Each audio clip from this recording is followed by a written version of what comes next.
me see if I can 25th. fix the audio a bit. I know, Nick, you said. 25th, January 25th. Oh. Can everyone hear me? 5:42. Oh, 5. Yeah. Yes, we can hear you. Yes, Oh, I can hear that's- you. 200. Okay, great. Application. All right. That was it. Good morning, everyone. 42. Morning. Welcome. My name is Porfirio Figueroa, and I am the Deputy Director of Community Affairs for the Manhattan Borough President's Office. And I would like to welcome you today to Manhattan Borough Board for Thursday, December 18th, 2025. The last one of the year and the last one of this administration. Look who's here. Hello, hello. So I'm calling the meeting to order at 8:41 a.m. And if you'll allow me, I'll do a quick roll call. All right, CB1, Happy holidays. Good morning. CB2, Here. CB3, CB4. Good morning. Hi, Jessica. Good morning. CB5 here. CB6. Here. CB7. Hello, here. Hi, Alex. CB8. Here. All right. CB9. Yep, present. Hi, Victor. Can you turn the volume up? Give me a moment and I'll do that right on the roll. CB10. CB11. Happy holidays, present. All right. CB12. Here. Catherine is there. Great. Terrific. Okay, can I have a motion to adopt the agenda for today? So moved. All right, wonderful. Adopted. And to adopt the notes for November 20th. Really small edit, where Okay. we're looking at handbooks, not just chairs and committees, but we have chairs and committees. Handbooks. Thank you. Yeah. Slightly different. I mumble, I know I mumble. To be clear. All right. With that friendly note, can I pass this? Anyone against? Nope. All right, passed. So it is with a great honor and gratitude for a wonderful 4 years that I think for the last time I say, welcome, Mr. Borough President. Thank you. Thank you so much. Good morning, Borough Board. Bittersweet to be sure to be here. For at least that's in my capacity as Borough President, to be here for the last time. I hope I'll still get invites in my new role. I've been thinking about the last 4 years and just how proud I am of what we've done together. And remembering that the first meeting we had in January of 2022. Anyone remember what the main topic of the day was? I wasn't elected until April. It was COVID. We were still in the Omicron wave, and I actually checked on the way in here this morning, and we were still getting like 5,000 cases a day. And we spent most of that meeting talking about things like vaccination rates and access to testing and the messaging that you all as community board leaders were sharing with your neighborhood. My gosh, it seems like a lifetime ago. Thankfully, by the spring, we were able to return to more typical topics in Borough Board. And we've done some good stuff since then. Brought about a revolution in scaffolding now taking place throughout the city. Planted a lot of street trees around the borough. But without a doubt, what I'm most proud of, what we've done together, what I think is really going to impact the history of the borough, is our work on housing.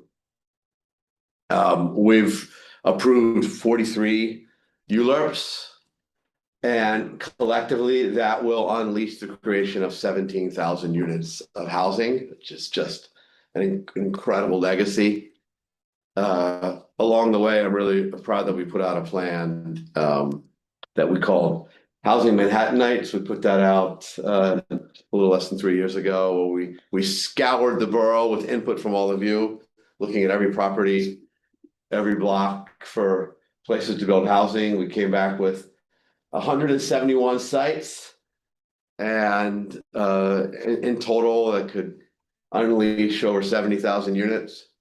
And I have to say that US boards were just incredible partners in that process, and we've already got about 20% of those sites moving in some way, either construction underway or some public action already having been taken, which housing moves slowly, and to make that kind of progress with such an ambitious set of sites is actually better than I expected. It's really quite impressive.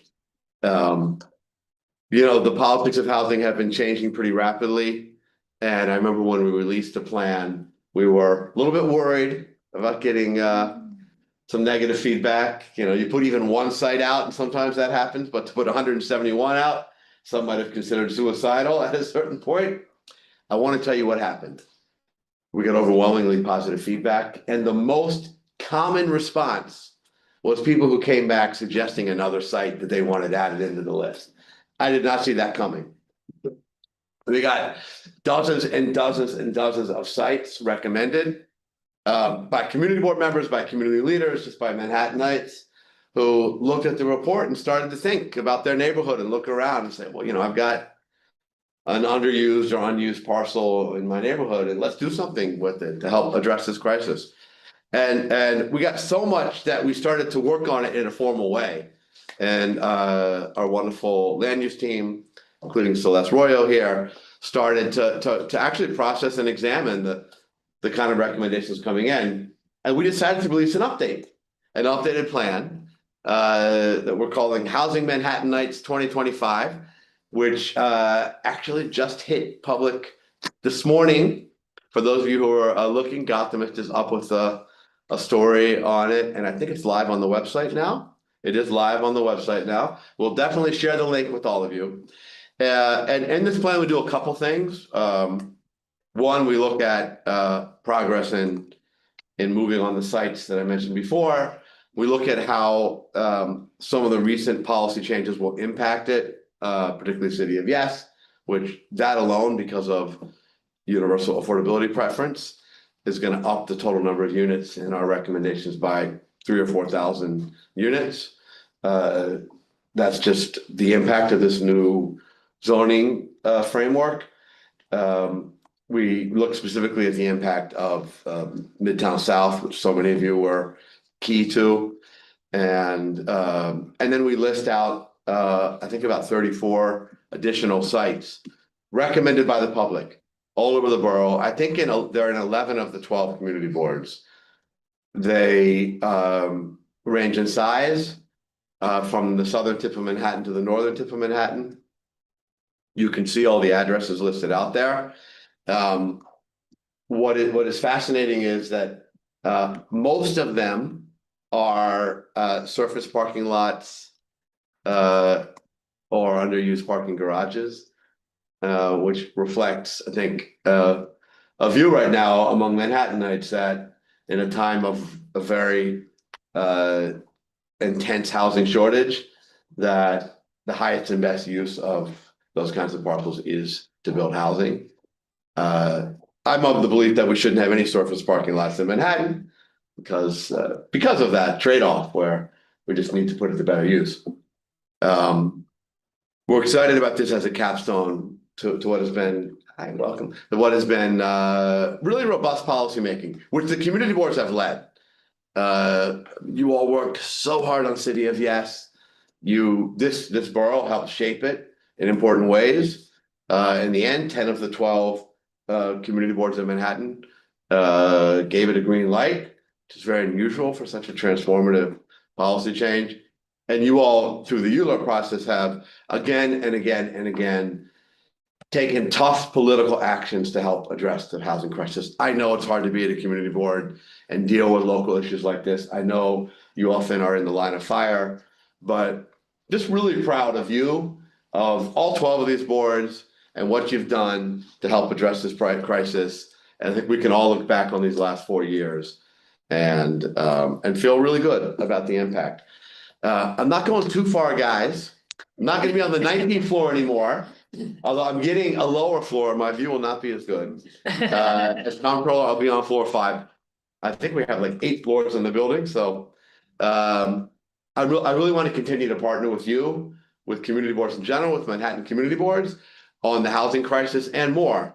I'll just close on perhaps a more comptrollery update that I want you to start thinking about. We got job numbers for New York last week. People generally follow the national job numbers. That gets lots of headlines on cable news. But these days I'm following the New York job numbers more closely. We got a quarterly report last week. Job creation in the city of New York has come to a screeching halt. If you have young people in your life who are in their 20s and trying to get a job, who have graduated with a good degree and are trying to break into the workforce, you don't need me to tell you this because you already know.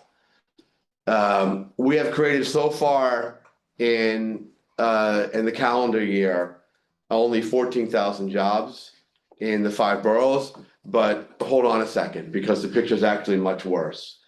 Over 50,000 new jobs have been created in healthcare, mostly in home health aides, critical industry. It is a low-paid industry, unfortunately. I would like to increase the wages. But if you take out that kind of unique story of a lot of growth funded by Medicaid, we actually had a net loss in private sector jobs of more than 30, probably close to 40,000. That is the job picture in New York City right now. And that is exactly one half of the affordability crisis. We always forget about it. Half of affordability is what it costs. The other half is how much you're earning. And the mismatch right now is worse and worse and worse in New York. And I'm going to be all in addressing this in my new role. And I hope that Manhattan Community Boards will as well. I'll be back hopefully to talk to you about the kind of initiatives I think we need to take to solve this.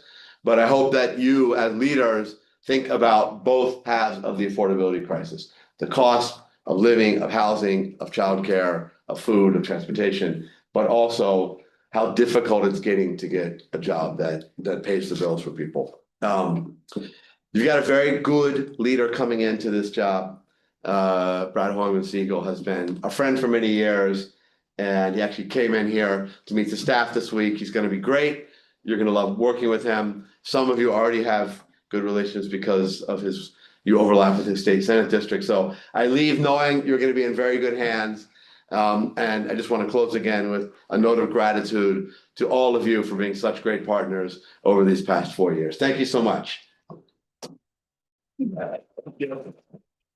All right, I think we'll have to pull you up for reports and. I'm here. Won't be far away. I now have to go to a transition meeting for my new role, but Some money for us.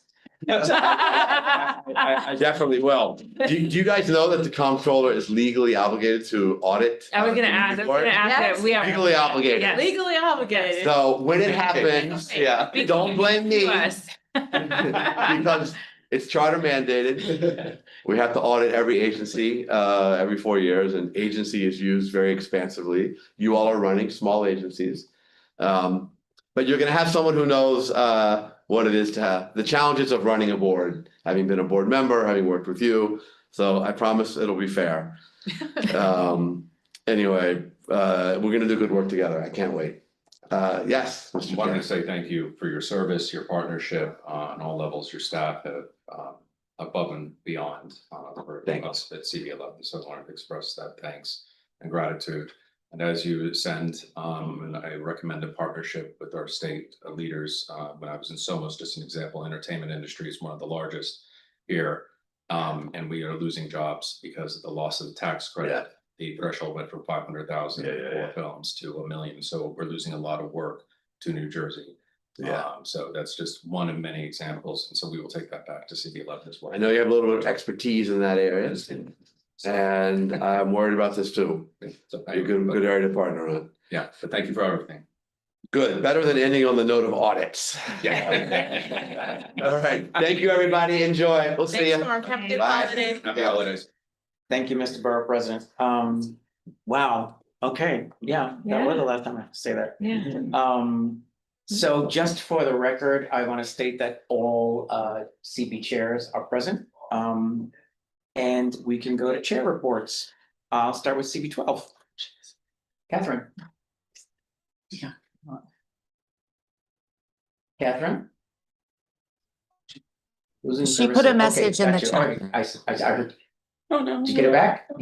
All right, we'll come back to you. No. CB 11, CB 1, actually, yeah, This way. you're always prepared, so we're not worried. Oh, yeah, not so much today. Okay, thank you, everybody. Very excited. We've had a really productive month. We did a joint meeting November 24th with CBs 1, 2, and 3 regarding the Canal Street redesign, which is one of the most important things to be looking at, not only for us, but when you take a look and understand that it has a potential to reshape the districts, but it is also the only east-west truck through route south of 34th Street. So it will affect everybody north of us and everybody around us. So it's a super important aspect. We're really looking forward to collaborating and finding new ways to improve pedestrian and bicycle safety in cars and trucks as a holistic view. Each community board is doing a separate resolution. We did a joint meeting. This was probably one of the best collaborations I think we've ever done for this, because it's so many bids, so many businesses, historic districts, and unlike Fifth Avenue, 7th and 8th, the side streets are tiny, you know, in Little Italy and in Chinatown and Tribeca. So it's a very different landscape, and the same street redesign options is not a one size fits all in order to retain small businesses. The look and hope is that we can really transform to understand a way to balance out the needs of the businesses with lay-by lanes, like a hotel for drop off and pickup, like a bank for the Brinks trucks and things like that. And the medical buildings, which we have several of on Canal Street for people for drop off and pickup, to find a way to balance the needs of the businesses and the small businesses with the needs of the greater community, and somehow getting the sidewalk street vendors off of the streets. Which is the largest impediment to pedestrian safety. So I would say that's the number one thing that we are looking at in our neighborhood today. We also, secondly, because we only do big projects downtown, Manhattan Borough-based jail did a conceptual review, which is interesting. So that's moving forward. We look forward to seeing some things. There were encouraging changes from the last presentation, but we believe it's not quite there yet. Adaptive redesign with the hope that social justice reforms work well was really not a large part of the plan. So if you're building the world's tallest mega jail and you tell the public it's supposed to be adaptively reused for other uses, you actually have to build that into framework.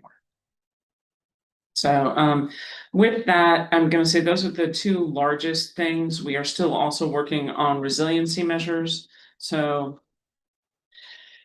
we have the Northwest Battery Park City project, which sounds small, but it actually goes from the Battery all the way up to North Moore Street on the west side and affects the Hudson River Park Trust, the bottom end of that. Several schools like Stuyvesant, which is a citywide catchment, and everything in between. The marina, if you wanted to go boating, will be closed for the next 5 to 7 years in North Cove. And so we're starting to see some of that roll in, which will be fun.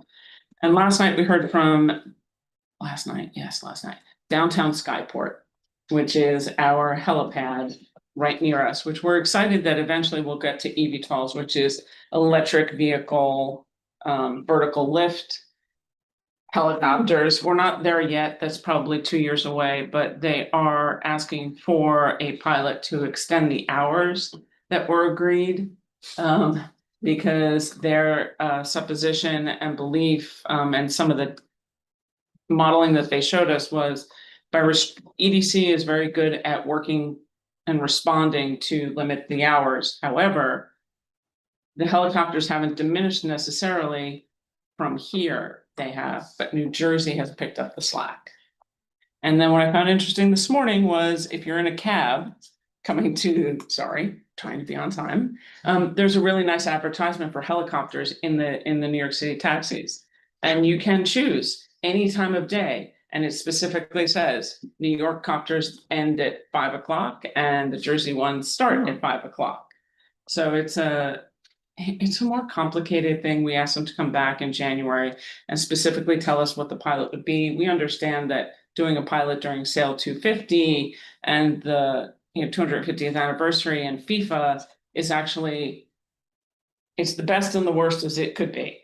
It'll give you the most robust response, but also a peak that may not ever come back again. So it'll be an interesting conversation that we look forward to in January.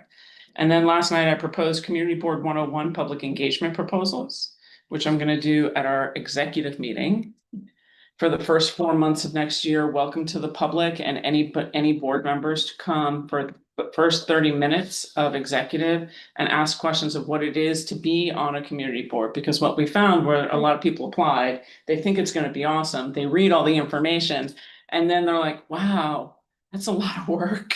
So with term limits and things coming up, we want to be realistic, but encouraging and teach people that community boards are about finding consensus. It's not about screaming for your own position and then walking out of a room. It's about trying to get down the road to include as much as you can to get to the majority point for success.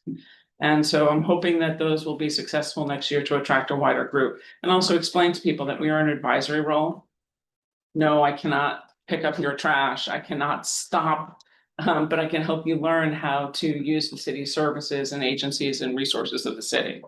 So with that, I close for a hopeful new year. Thank you. I just want to take a moment also to acknowledge that we have the incoming chair for CB11 who graciously came to see what the meeting is about. And thank you, Adem Briha. So welcome to Borough Board. All right. Is Catherine there? All right, then moving on to CB2. Great. Great, thank you so much. Happy holidays, everyone. We just some quick administration business. We have one board member that is resigning this month. They moved out of district and do not work in the district or have a nexus to the district. This person was appointed back in this year, and this is one of 3 in total. And same thing, moved out and don't work in the district and don't have a nexus to the district. So so it's 3 total. So we have 3 open spots. The other thing I want to mention is about we had another First Amendment filmer come to one of our executive committee meetings, and a tactic that I thought I would share with this group, and he ended up leaving in the middle of it on his own accord, was to, since our executive committee meeting doesn't have a public session, we weren't holding a public hearing, that we did acknowledge the person and ask them to introduce themselves. So that was a tactic, and it kind of moved along. I also will offer, depending on how your setup is, I have a screen for my laptop. This person was trying also to video notes and laptops and whatnot. So I just offer, I always have one of these in general for just life, but just as a point of things being surveilled. Anyways, that was a positive outcome there. And then as a follow-up to our incident from August, we are working with DCAST on funding a security measure for our office. We are in the bottom of an NYU graduate or faculty housing building, and there's just a door that opens, and then our office is just kind of an open office. So we would like them to fund a security measure that we have some sort of half door. There's no like barrier once you're inside our door in our office to then go back to the rest of it. So just having a clear demarcation. We have a temporary solution right now. So I'd love some advice on how to effectively advocate for those resources. We do have a quote from a contractor, and it's just like a half door that would open, that has a shelf that people could sign in. So if anyone has any experience or advice offline, I'd love to speak with you. Other than that, we testified at the outdoor dining hearing on 3 of the city council bills. And our quick statistics of it's a success in our district. We have 550. I just added 8 to the ones we've heard this month. 550 outdoor dining cafe applications that we've heard since the ramp up was really like around Thanksgiving last year. And that's 30% of all outdoor dining cafes in Manhattan and 20% of all outdoor dining cafes across all 5 boroughs. So we've heard a lot. We've seen a variety of them, and the fees in our district are 55% less than they were in the pre-pandemic sidewalk cafe program. As you know, we were under it was below 96. That was the highest in that program. So it's a resounding success in terms of volume in our district. And that is all that I have for December. Thanks so much. Thank you. Catherine, are you able to speak now? Catherine? While you're getting that, my last thing is I just want to thank Andrea and Tammy for their partnership on the Canal Street. I know you already spoke about it, but I just wanted to thank you guys for that. Then we'll move on to CB3. Thank you guys as well. It's a great one. I appreciate being a part of it. I'll keep things short. I was reelected for a 3rd term a few weeks ago, so we have some new executive committee members. I hope you all get to meet some of them. A new first vice chair, new second vice chair, Matt Scott and Diane Lake. And so, as well as some newer members who are stepping into the role as secretary and vice secretary. Oh, wow. We this month has been a little bit short. We had a really notably really long SLA meeting. We saw 30 items and the committee was working until 1:30 in the morning. So those it's hard to believe, but you know, like before I got there, a lot of that committee was often structured that way. They were doing work during the meetings. And over the past year or so, that committee has done a lot of work to streamline things administratively, delegate tasks to the members to do a lot of preparation. So it's unusual that happens. There was a rooftop application that drew a lot of controversy. So that took up a lot of their time. But I also wanted to take a moment to draw attention or just solicit any sort of advice on how to recruit good SLA members who are not bar owners. It's a really technical committee. It's a chronic issue for us. But with that, during that meeting, we did struggle with quorum because members had to work the next day, go to sleep. And so yeah, that's just an ongoing concern that we have. It's a small committee and one of our more impactful ones. So we also had an interesting land use meeting where we met with EDC, who is re-RFPing their agreement with the bid at Essex Market. Everyone knows Essex Market. And so we just re-expressed our concern for the commitments that EDC made back in 2012. Keeping, you know, the price, the rents of the vendors low, and like accessible to the community. So we'll be working with them closely, but we made that concern very much known to them. And then we had a discussion this week about translation services. We at exec committee, you know, we're dealing with a number of issues in transportation, and obviously the Chinatown community is really diverse. On the east side, it also includes Spanish speaking community. So we were just talking really broadly on how to standardize the process of getting translations at those meetings. So it's something that we want to work with whoever is going to be with us in the BP's office in the new year. You know, just kind of like what happens, like what are like expectations, like what are things we can build in, and that sort of thing. Maybe like there's other kinds of solutions. Maybe there's like new technologies that make this easier for us. We even talked about like AI transcriptions or something like that. So we didn't really get anywhere. I said I would bring it to this body. But it was a discussion we had, and then overall continued to have just kind of auditing our better governance, so like little details, so we have to adjust things like, about bylaws change to the cure period for non-attendance from 3 months to 6 months. Cleaning up secondary committees that aren't inactive or unclear, Yeah. and we're just continuing to kind of like review the goals of different committees and that sort of thing, so. So we'll be doing in the next couple of months while the calendar isn't like overwhelming. So you think? Right now. Right now. Right, thank you. Yep. So we'll move on to CB4. Hi, everyone. Sorry, I'm unable to join you in person. I just want to pick up on, I think it was Andrea who just mentioned, we've also been talking a lot about translation services. Jessica, can you turn the volume up? Can you speak up a little bit also, Jessica? Is this better? No. Not really, no. I have it like. Bring it down, yeah. Okay, well, Crank it all the way up. Yeah, go to 100. Go ahead. how about Continue. now? Is this better? It's still a little low, but I think it's on your end, so.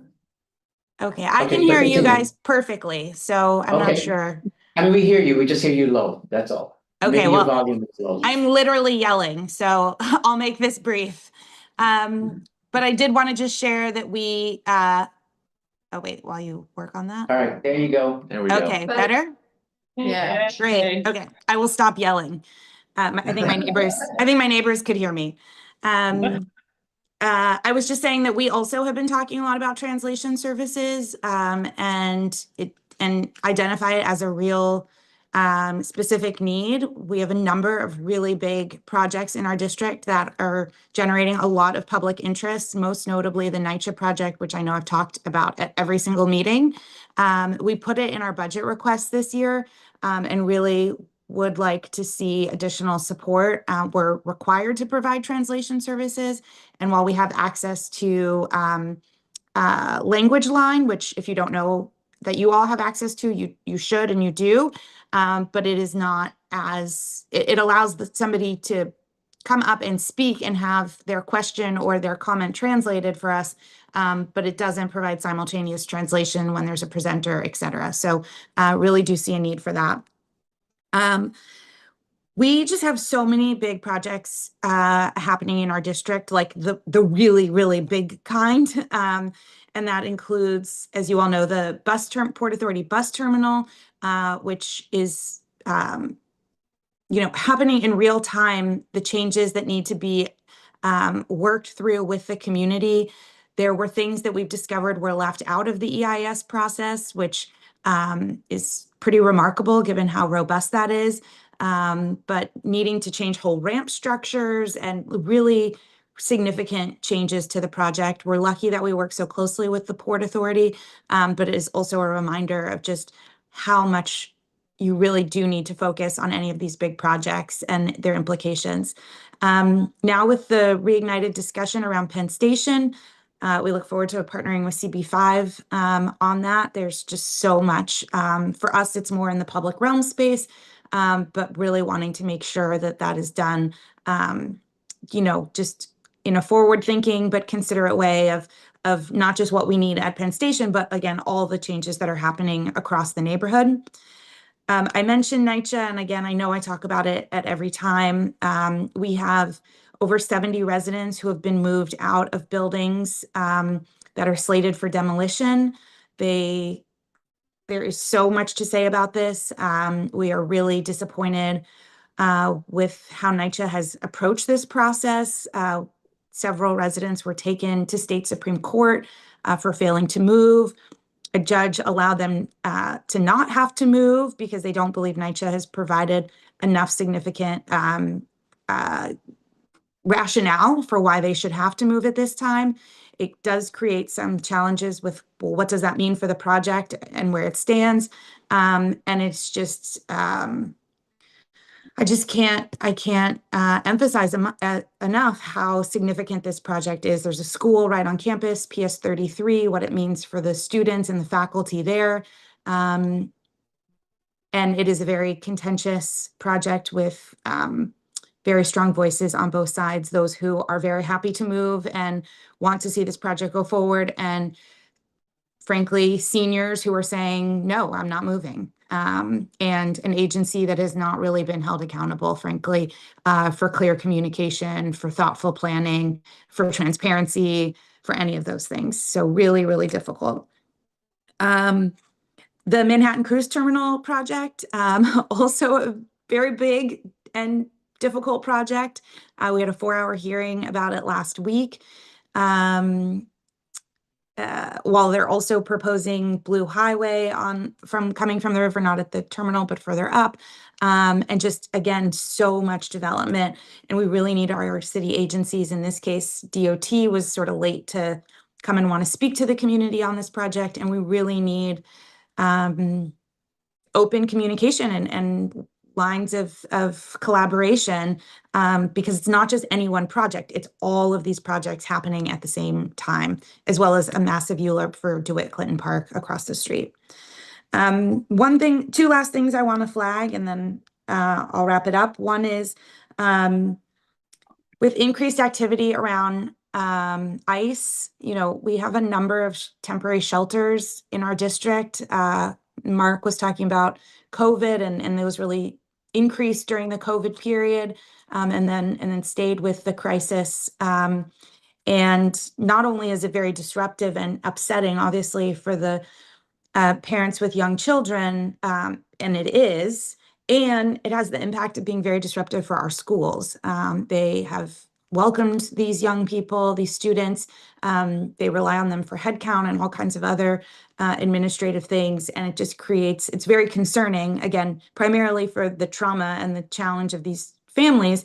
And it has a ripple effect across our infrastructure and ecosystem. And so we've been writing letters and are concerned about that. I also just, we had elections at our board. I will no longer be chair of CB4. I'm term limited. So Leslie Bogosian Murphy, who's joined you on a few occasions, will be our new chair starting January 1. With that, I want to note that we have a new slate, and among our slate and among our leadership and among our board overall, we anticipate a number of people running for office. And I know that community boards are often a pipeline for doing that. And I am concerned, and I'm just putting it out to this group, if anybody has any feedback or ideas that we can talk about offline. I'm concerned about the dynamic and what that'll mean for our board business and how we conduct our board. We have so many issues already about how we relate to one another, how we share, how there was a comment earlier about how people, how we seek consensus, and do we seek consensus, and all of those things. And I'm very concerned about what this means. And we have a number of open seats. And so I think this will not be a small number of people. It will be small in the grand scheme, but it's not one person, it's several, or people working on campaigns. And, I would hate for the work of the board and the ethos of the board to be overtaken as like a election,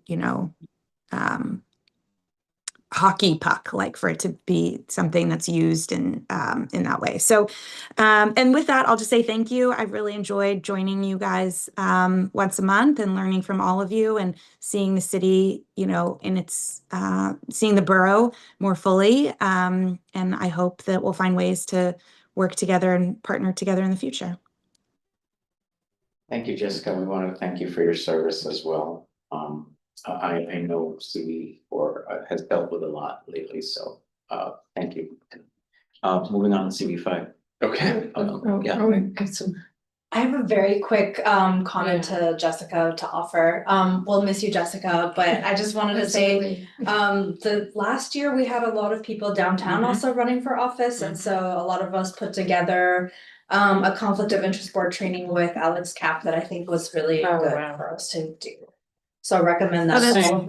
14. You do that for your board? For all the ones downtown, yeah. Yeah. So Alex Kipp was the same person who does our COI trainings in October. If you need his information, I can get it to you. That'd be great.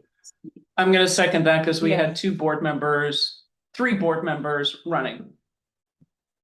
including co-chairs of committees, so it was, and chairs, yeah. Great. Yeah, I'll follow up for that information. Thank you. Thanks, Andrea.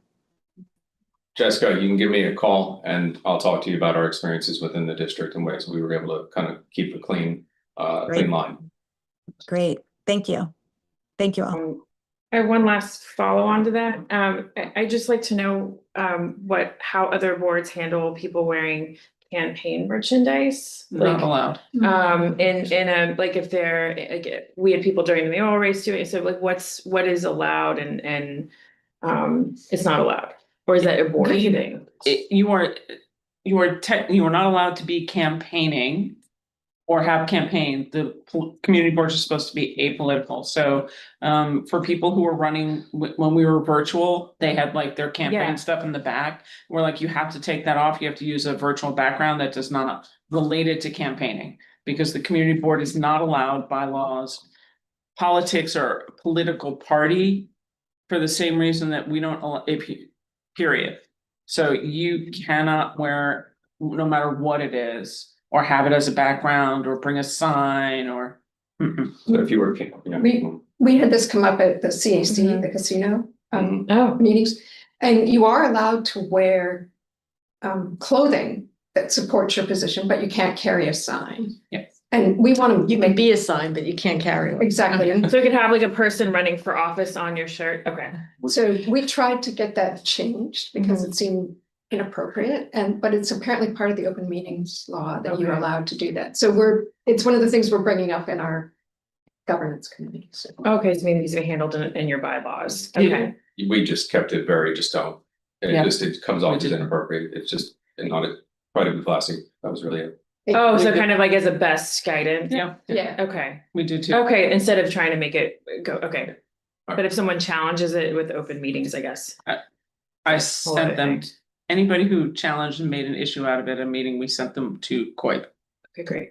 Alright. And my one very short comment, in terms of, people that have had experience with multiple board members running for office or against one another, in office, in our roles, how do you handle, you put a moratorium on, placing them in leadership roles on the board, or Can't do that. We investigated that earlier on with our bylaws this year, and you can't. It's unconstitutional. in the bylaws, it's in You your can't. bylaws. You can't. It's unconstitutional. You can't when someone is actively. We actually researched this, the Yes. city law, and Okay. they were very clear that you can't prevent someone and you can't remove them as a prerequisite even temporarily, because that's unconstitutional.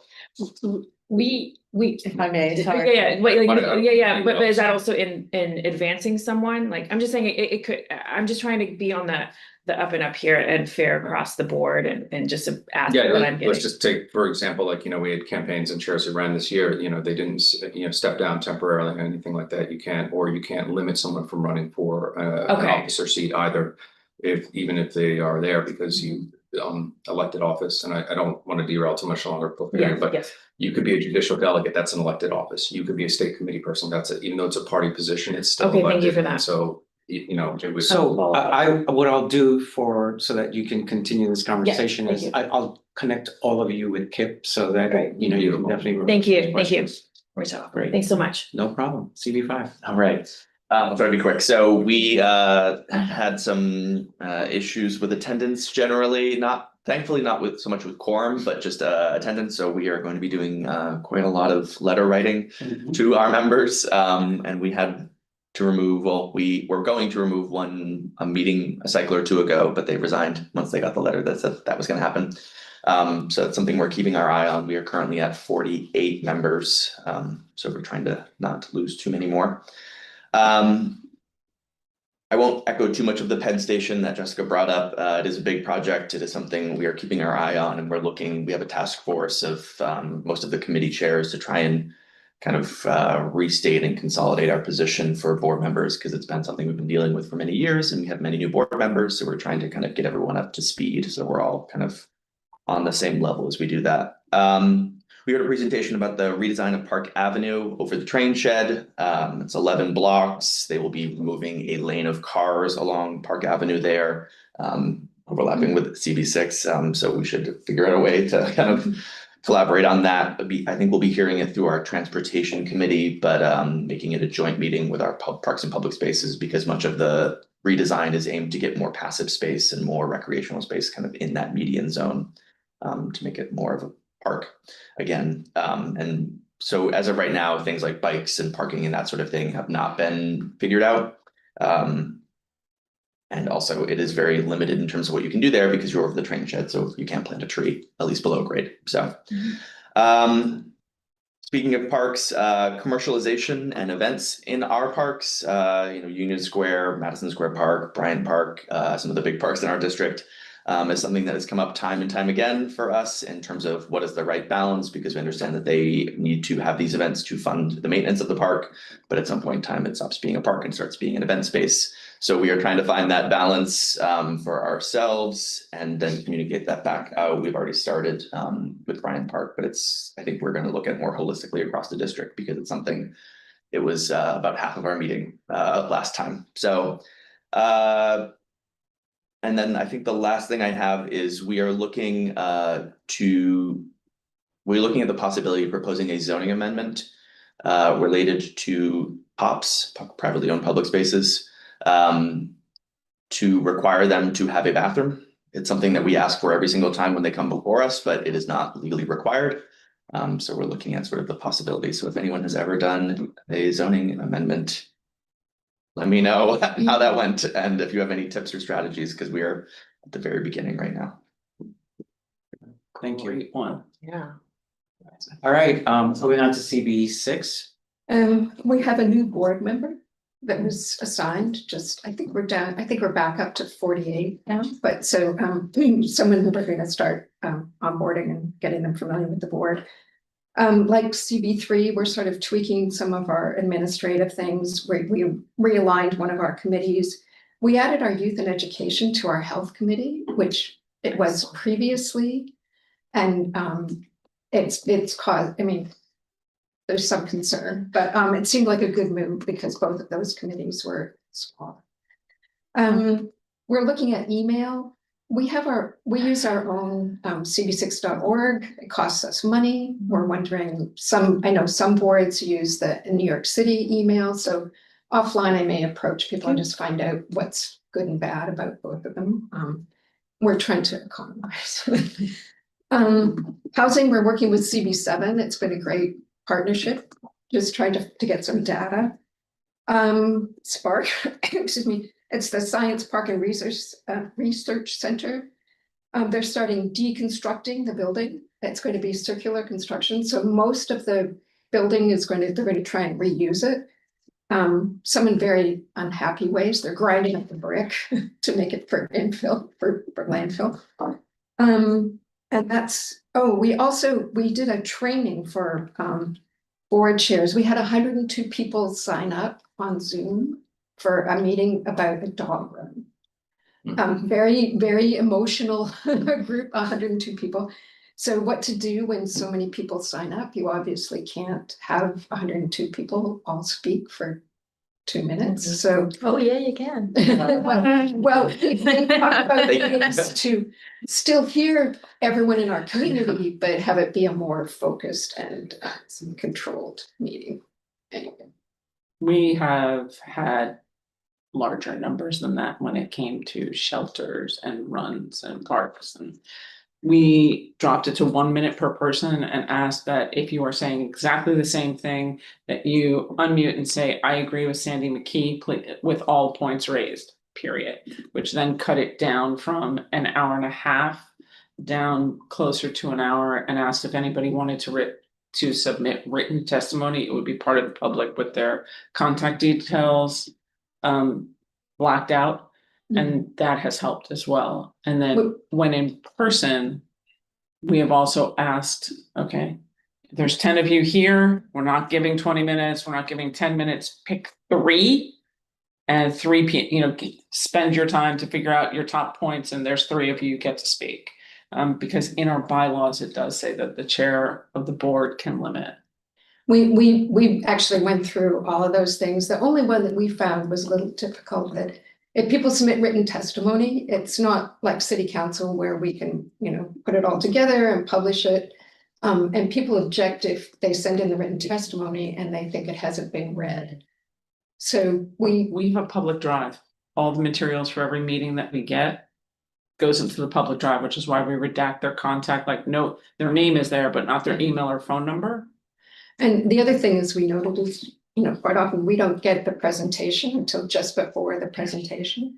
And so we encourage people, if they come to the meeting, to get a chance to speak. We prefer not to get the written testimony, frankly. But we said that, yes, that's one of the tools that we have. So it was a good discussion. We went through a lot of different things to do because it happens at sometime you get. Are you getting a dog run? They have a dog. It's getting smaller. Good luck. Yeah. Anyway, that's it. Okay, great. Happy holidays, everyone. Thank you. So, Alex, you're up and welcome and congratulations. Oh, thank you. Yeah. So I'll keep it short today. One of our feedbacks or issues we've been having is, people moving for street cleaning.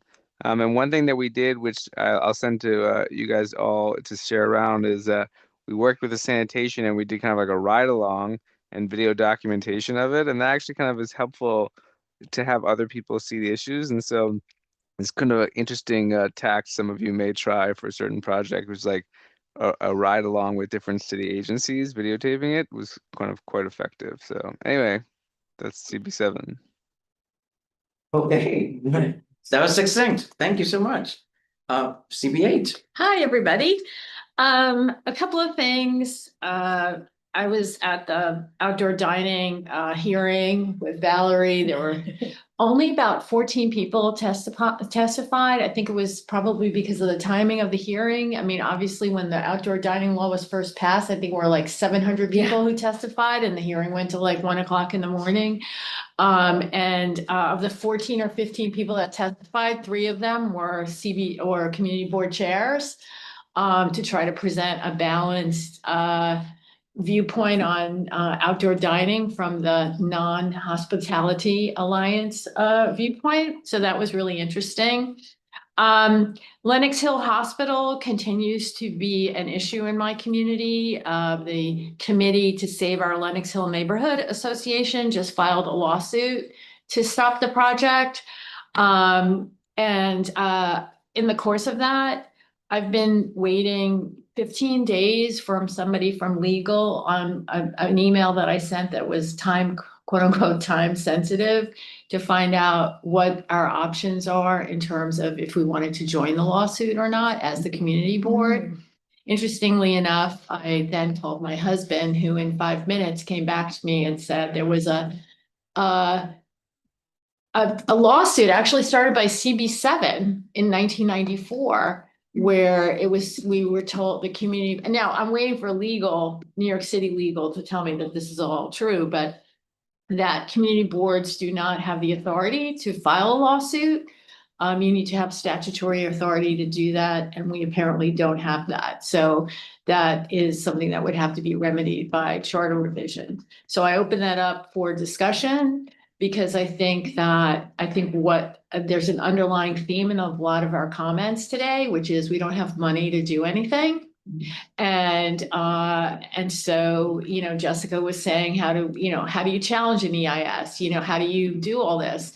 Well, if the city isn't going to give you the money to do it, unfortunately, at the end of the day, your only recourse is litigation. And we seem to been left out of the ability to do that.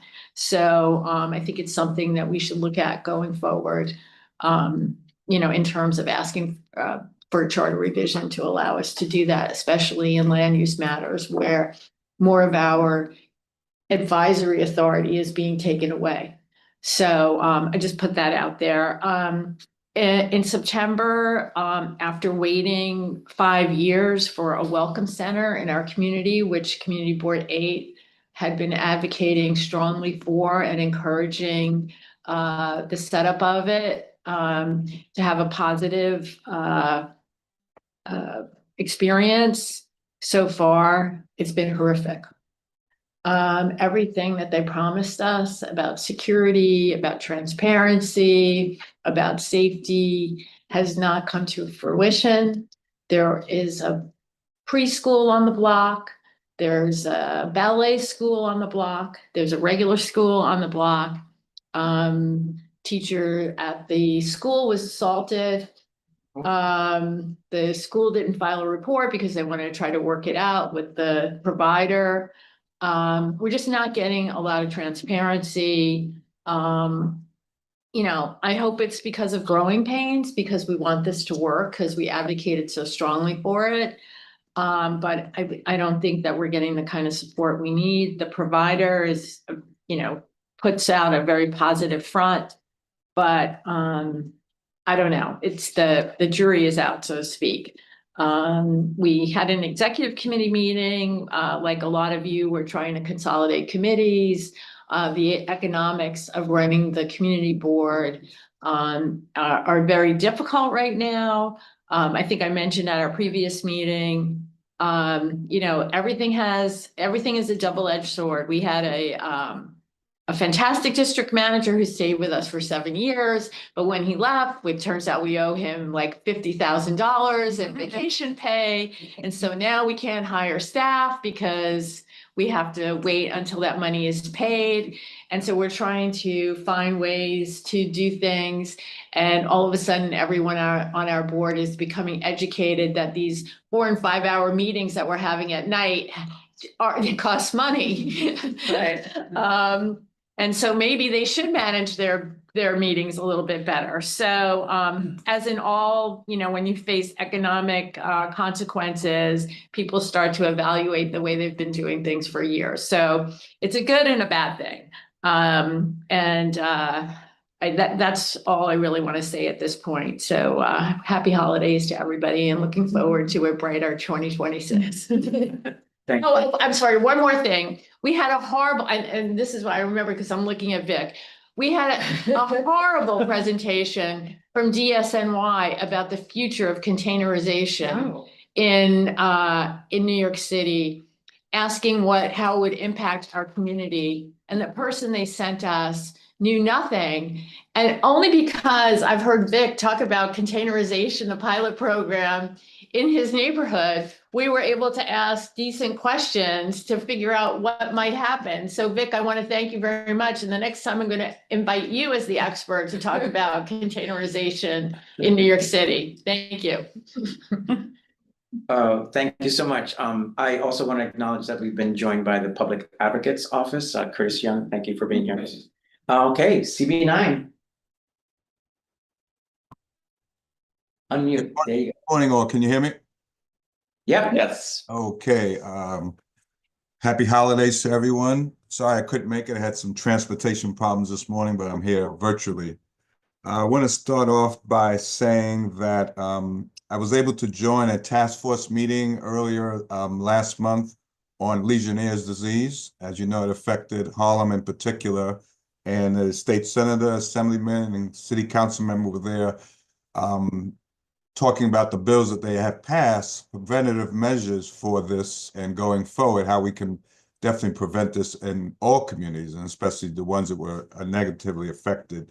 Looking at better inspections, better penalties, getting away from self-inspections as well. So I'm hoping that this will continue. That was a horrible thing that happened there. And it happened in the Bronx also, in an area of Parkchester where I used to work at one time. So I was very close to that. City College Bond Center presented a project they're working on called the Equitable Index Indicator. This indicator, they are gathering community information. So when developers come to build, they would have some type of guide and possibly or not use going forward, what the community needs, whether they want green space, do they need more senior housing, do they need more affordable? Of course they do, and things of this nature. So it was a great conversation with them. We're working closely with them moving forward on this indicator project. So that was great. I had an opportunity last month to meet with the new Borough DOT Commission and do a walkthrough. On Riverside Drive here in CB9, we've had a project that's been going on for about 4 years now, and it's been stalled for the past year while they're in court, which has caused havoc in that part of our district. No parking, lack of direct access to buildings. So we did a walkthrough of some of the buildings to see if we could make some changes that people could have direct access to the building while the project has been stalled. So I'm waiting to hear back. Also had great conversation with her about the garbage containers and what effect they've had on parking in the area and where we can possibly help to rectify some of that. So it was a great meeting with her and walkthrough. I really appreciated that. Attendance has been an issue, as I heard one of our chairs mention earlier. We are trying to keep a very close eye on that. I think has been mentioned before by Tammy that people come onto the board and don't realize how much time is really needed to dedicate to this, and they just fall off. They don't show up, they don't come on virtually, you don't see them at all. And I had mentioned to our city council member and the BP's office last year, if there's some way to inform people how much time is really needed and to dedicate to the board to be helpful. So I'm hoping to do that again. And Tammy, I'd like to get with you as far as new member info that you were speaking about. I think that would be crucial to our members. So thank you for that. I wanted to thank Xavier and Jessica for the information you have imparted on us. I know you're moving forward. Best of luck, but thank you for the information that you guys and lady have imparted on us during your time here. I really do appreciate it. And I've tried to pick up on things that are said and have learned from both of you. So much appreciated. And Mark has left, but I wanted to thank him for appointing me when he was city council member and for saving me this year when my city council member didn't renominate me to the board. Love that you got saved. Say again? Yay, we love that you're here. Yes, I'll find him and thank him personally for that again. Happy holidays to all. Great working with you. I've learned quite a bit and look forward to the coming year. Thank you. Thank you, Victor. All right, CV10. Happy holidays, everyone. Just a couple of things. I don't know if many of you, there was a press conference on December 9th from a group called Transportation Alternatives, which identified some of the most dangerous intersections. One of which for Manhattan was in CB10, 120th Street in Lenox, also known as Malcolm X Boulevard. And that's it's an open street, which is basically closed throughout the day to traffic because they do community programming.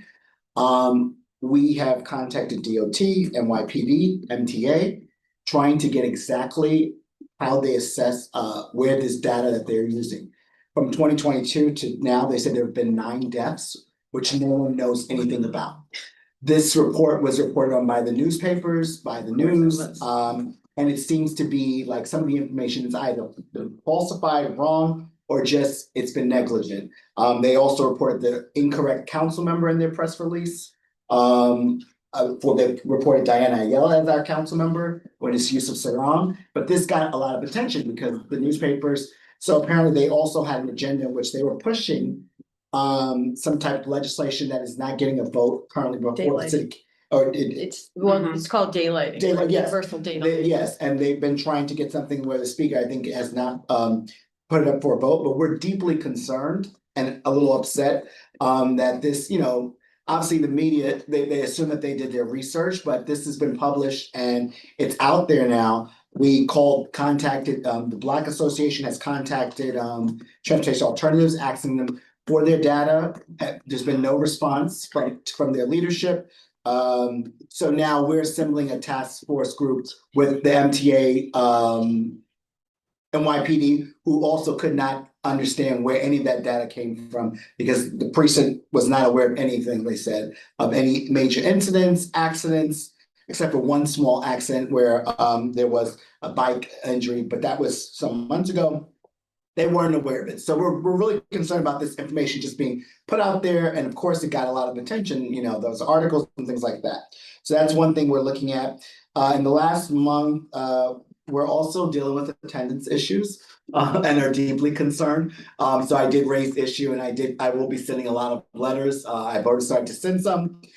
We have members who don't show up to meetings, but who seem to be at holiday events and at all You see them on social the media. social things in Harlem. They're at every major event, but not at meetings. And so, it's deeply concerning. And my letter to most members have been, it's usually an inquiry about how are they, is there something, we need to know about? And then it also implies like, should your commitments have changed since you were appointed? Maybe you want to consider stepping aside. And so we're going to be sending those. And I know some people are highly engaged. We have several members of our board who've also been appointed, which we were proud of, to mayoral transition committees. And so we're lending our voice as much as possible. We do have deep concern about ICE in our community, and the growing, reports that are coming in. So we're actually putting it out that we would like members of the community to report to the community board at any point if they see anything happening. We actually have created like an email, as well as not so they can do it, and understand that this information will be anonymous, but also they can call the office, because we want to kind of track those things. And we're also having a lot of know your rights awareness seminars coming up, and we're also trying to put together just a big panel where we can talk about different things in regards to supporting our immigrant communities in our district. And with that, we had a big parade. We're proud of in Harlem, called the Harlem Festival, or Harlem, Winter Lights, where we light up the streets, and we had a parade in November, which has become a highlight because Channel 7 covers it like on the web, the whole parade. So that was something that we had that we're very proud of. And the 125th Street bid that sponsors that. I know Community Board 9 also partake in that. We had a float, Community Board 9 had a float. And so we also took part in the Legionnaires conversation. I could not represent the board, so I had our Health and Human Service chairperson sit on that panel and for discussion. It's still something that our community members are concerned about. And we raised issue because recently in November we had incidents of parts of our district having brown water. And so DEP was on it but we were concerned about how quickly they were to get information out publicly. So the community board was sending out lots of updates to the community about, that this is not anything that they said there was flushing. It was kind of like not considered a danger. We asked them why weren't they willing to kind of like address this maybe in a press conference or have some type of, and their thought process was that they didn't want to create fear or more panic in the community. However, they failed to share information with those who are being impacted, which created panic because people because of lack of information, began attributing it to Legionnaires, which had nothing to do with it. But they heard water and they're like, this is Legionnaires again. And it created massive panic where we were inundated. We also heard there were over like 900 phone calls to 311. And they were like just about that incident in a few days. The call volume eventually decreased, but we do think that DP, I wrote a letter and calling on them to do a much better job at how they reach out to certain communities, because I think that this was a little insensitive to our community, and particularly communities of color, because there just wasn't a sense of urgency in how they addressed it. So, Thank you. Okay, CB11. Okay, this is my last borough board. You get to suffer me. Denver is our incoming chair. He's been very magnanimous in asking myself and the previous chair, Nilsson Rama, to be as plugged in as possible and supporting, showing unity. That collegiality is welcomed and both humbling and pleasing in equal parts. We've got an executive committee tonight. Some of the things you've probably heard in the news in Gotham is Bodega Paradise, which actually was it was a strip club on 116th and Park, right across from our council member's office. As soon as we heard about it, we snapped into action. inspected it. I'm pleased to say it was reported that the SLA actually revoked their license to serve liquor. We are still waiting to see what's going to happen with that place. As a result, we've also had our eyes on other venues who are having competitive pole dancing. And again, there are areas that are you're able to have this type of nightlife. We're not judging that. It's a residential area. It's a residential and commercial storefronts, but that's not what we want in the community. So we're calling in one of the owners today. We're also that's executive time. We'll also be dealing with attendance. Those are some of the issues we've been dealing with as of late. Street cleaning continues to be a real issue. We used to have a culture where people would double park on one side of the street, and then as soon as the street cleaner would come, we'd all pull right back over. Now, because of a lot of more people are driving into the city since the pandemic, we're having competitions, in some cases fights with people for those that are commuting in. The housing committee which currently again is also our housing chair, will be dealing with a bunch of issues, including taking a position, even though it's going to be voted on, I think today, COPA, the Community Opportunity to Purchase Act. There are a lot of concerned mom and pops there who feel like it is in many ways unconstitutional and kind of preventing them if they have to sell because they fall in hard times, don't have health insurance, or there's a bereavement in the family and they want to divest. This is their equity in the community. Many people who stayed during the great exit of the 60s and 70s, most of our communities of color, this is their one true investment. They don't have a big nest egg or a pension. So they'll be discussing that next week. On happier notes, we had our 2nd Avenue subway tour of the existing tracks on 116th Street. I will send some pictures to Porfirio and the staff here. It was awesome. We had a great attendance from our community board. There'll be another tour tomorrow with some of our elected officials. For those that don't know, this has taken over, about 100 years when they started taking down the 2nd and 3rd Avenue L. My grandmother remembers just turned 100 when they were taking down the last section. So this is a 5-generation event that should hopefully have a ribbon cutting in 2032. And then happier stuff. We had our holiday tree lighting on 106th and 3rd, and we have our last night of the Harlem night market at La Marqueta. So come on down this Saturday from 3 to 7 and enjoy some local cuisine. So, and happy holidays to everyone here, and thank you for your time and service. Thank you. Not hosting, but I just won't be present here. Excuse me, yeah. Question, wait, the Harlem, the same guy that Marcos, the guy that used to do it under the bridge, is doing it at La Marqueta now? No, this is part of a bunch of community organizations from like Union Settlement, the council member, Uptown Grand Central, where we have vendors all come in, there's dancing, there's DJs and whatnot, so yeah, so. Excuse me, I have doctor's care. Thank you. Well, so while I have the moment to say this, I want to thank you and Catherine, because I know it's your last borough board, and Jessica left, but it means a lot to us, and it's been a privilege to be in contact with you both. So it's been my honor. Thank you. CB12. I know, sorry, I always look forward to December because I'm first. And now I'm last. And Sachi. But anyways, I just want to say thank you, Dawn, and to the rest of the team who've been amazing in terms of just like the upkeep, the follow-up, the follow through, the consistency. Huge shout out. And I know there's probably a lot more people behind the scenes who help put a lot of things together for all of us. So thank you. My last meeting, the spirit of CB12 is a lot of transitions. We had our general meeting, what was it, Tuesday? It's been crazy. Yeah, we had like exec on Monday, general on Tuesday. So our incoming chair is going to be Anthony Viola. He's our current first vice chair. I'll make sure to connect him with all of you. And y'all do what you do. And thank you, Tammy, always for holding the group together. And I'm really appreciative of that. We also are voted on Tuesday to make an offer to hire a district manager. So our district manager, our DM retired as of December 1st. He was 20 years in the position. Not the longest serving, but you already know now. who holds the throne for Manhattan. We know. So, yeah, but he was close up there. You didn't know, we didn't know. That was my first thought was. 20 years. Can you hire anybody? I mean. Yeah, we had about like 60 or so applications. So we had a small competitive pool and we're really excited about who's coming in.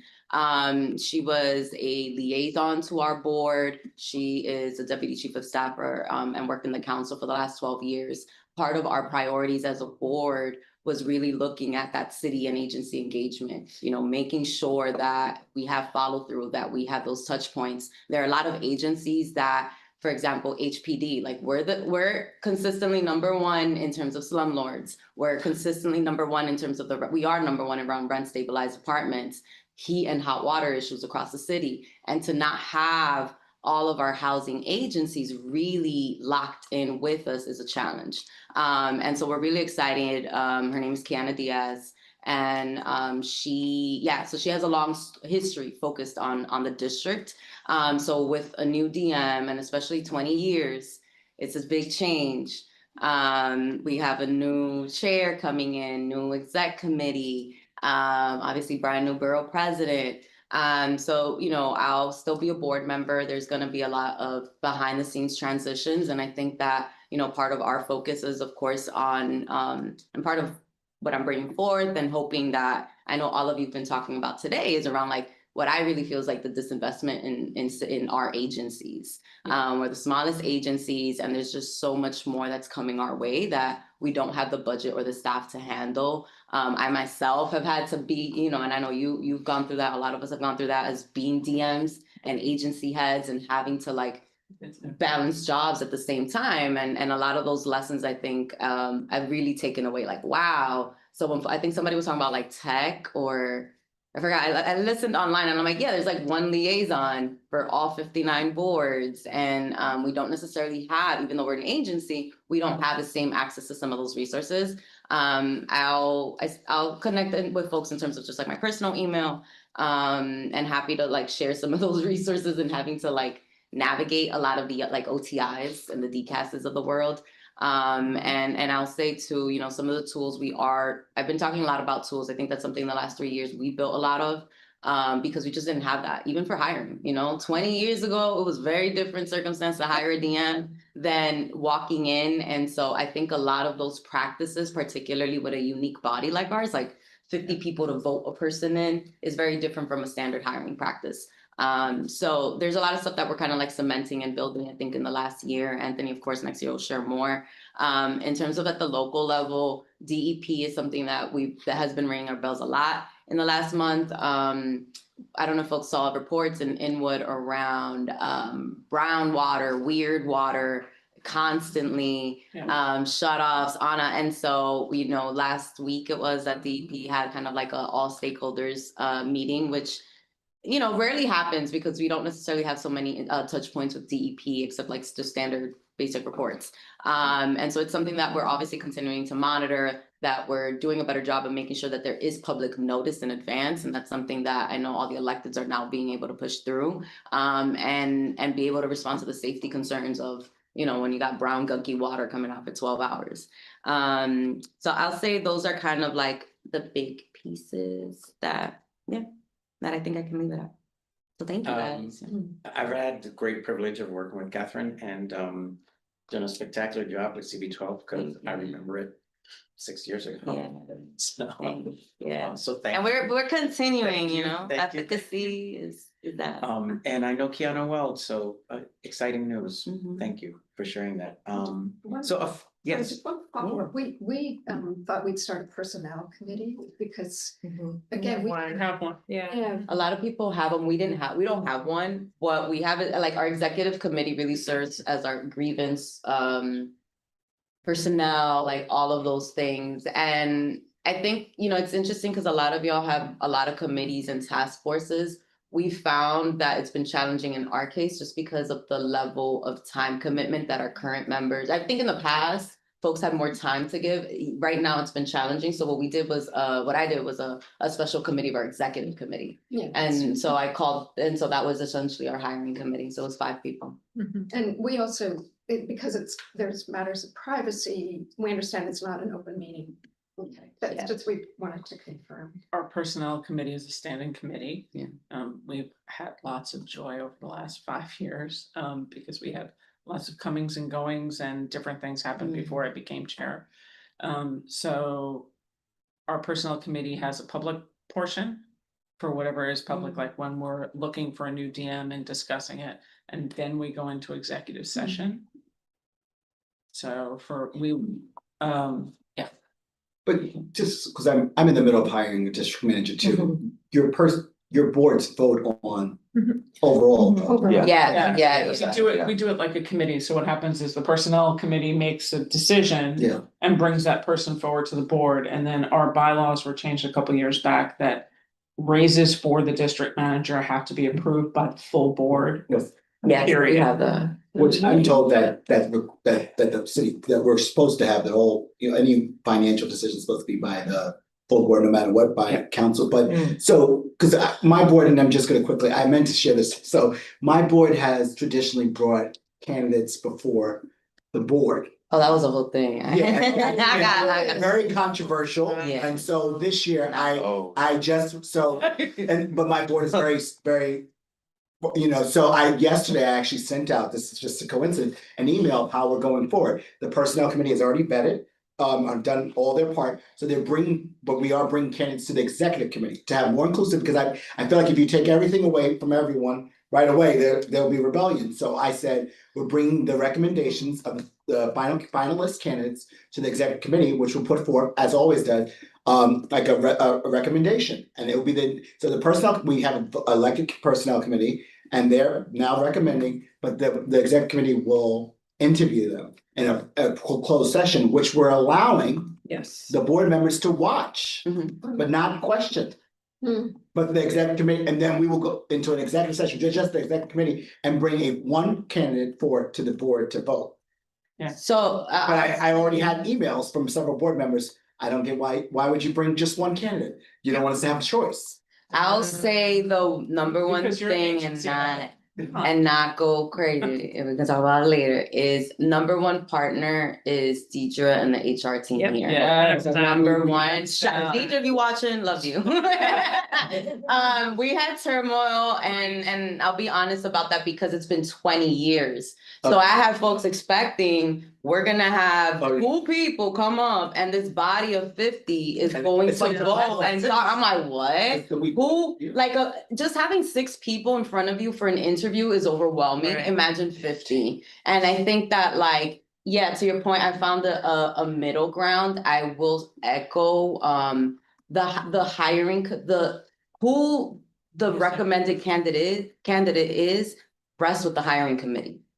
And that was, and I think that what's most important is that clarity be clear about, like, you can come and participate and watch, but your role is to observe and understand that, in terms of transparency. But the recommendation is always rests with the hiring committee. These are legal practices and processes. And I think that, in the board, sometimes it's like, oh, but I like this, I like that. And it's like, no, we're beholden to other things behind the scenes that we're not always aware of.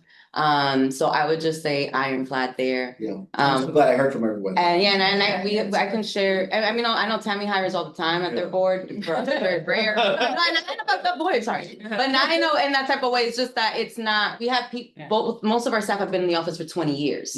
So this was very new. We were lovely ahead of the curve on the turnover, because we had our director of land use leave. We had our 2 people who handled licensing leave, who were like part-timers. We had our DM leave, and all of it just right after the pandemic.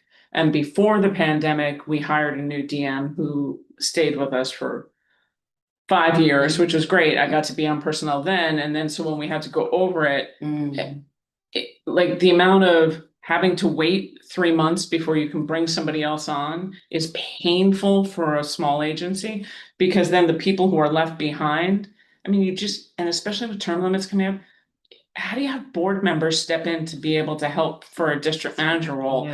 And how do you have people, they don't even understand the deadlines, Yeah. right? They don't understand our city agencies. How do you run a district service cabinet? I mean, it was just insane. So I'm not always first. I'm just somehow lucky to be ahead of the curve. So thank you. So, I'm sorry, Mr. Continue. But so for instance, like merit pay, Yeah. does that have to go before the full board? No. Yeah, oh, for us it does. No, because you have no choice. If merit pay that comes from the city, you Oh, have no. Certain, contractual things we don't control, so there's certain increases. But if Like you COLA, want, if you want to like consider because of, I guess, performance. Yeah. Then those are things, Performance. Yeah. anything That done. has to go in front of the full board. Yeah, Mhm. well, we usually do that at a full board and then go into an executive session at the end where we talk And about I must money. say, historically, that has not happened on our board. yeah. So it didn't happen on our board, but under a different chair than I, Same here. something happened and board members revolted because of situations that were at the time, and board members were, again, not this borough president. I mean, it was all before my time as chair. So the first thing that we had to do was, it was brought up by the board that said any merit increases or raises for the DM, not the office staff, because that they report to the DM, but for the DM specifically, have to be approved by the board. Okay. And so is firing. You really don't have a problem with paying the vacation pay of your outgoing 20-year manager? I mean, you check that out with. No, I mean, right now we just kicked off the process with OMB. Okay. But Just wait for it. yeah, but we've been aware about the like vacation, separation pay, all of that stuff. Okay. The question you need to ask that's the most critical for the operation of the board is when you can actually onboard Yeah. that person. Yeah. That I asked yesterday because it's right now it's me until the 31st, but then we have somebody new and then I'm on vacation. So Yeah, we had 3 months to wait. Yeah, we had like 8 months with our ADM Oh, because Yeah. because of vacation. oh, wow. wow. Yeah. There is another meeting afterwards. I Okay. have to kind of wrap up. Yeah. So however, obviously it's a very important thing. So I would urge you, as Catherine said, definitely reach out to Deirdre.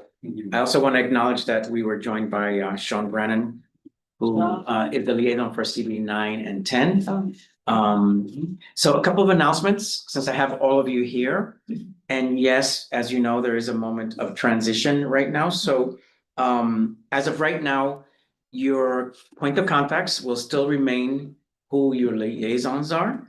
If you need anything, and it's up to the new administration if they're going to change that. I would like all chairs to please come early January. Just do a recheck with your DMs on your rosters and how many vacancies you may or may not have and who left. With the transition and Eric stepping away, I may not have like every one of them. I have most of them. And I know some of them have happened recently, and those I believe I've been looped in on, but I want to make sure that come January 5th, that week, we kind of take a look at that. Okay. What else? Over the next 2 weeks, I am taking a much needed time off. Okay, so you will have little to no correspondence coming from me until January 5th. However, I also want to say that if it's urgent, you have my number. I will pick up. Okay. And lastly, I will send you an email with KIP's information for COIB. Alex also presented from CV7 had a link and that he wants you guys to look at. I'm going to send that to you. And I will also send you the link to the housing Manhattanites plan update that was talked about by the borough president, which was in the paper this morning. On that, I will say happy holidays. It's been an absolute pleasure to step in and be with all of you. It really has, and I hope this will continue. Do I have a motion to end the meeting? So moved. So moved. Okay, any opposed? Time to go.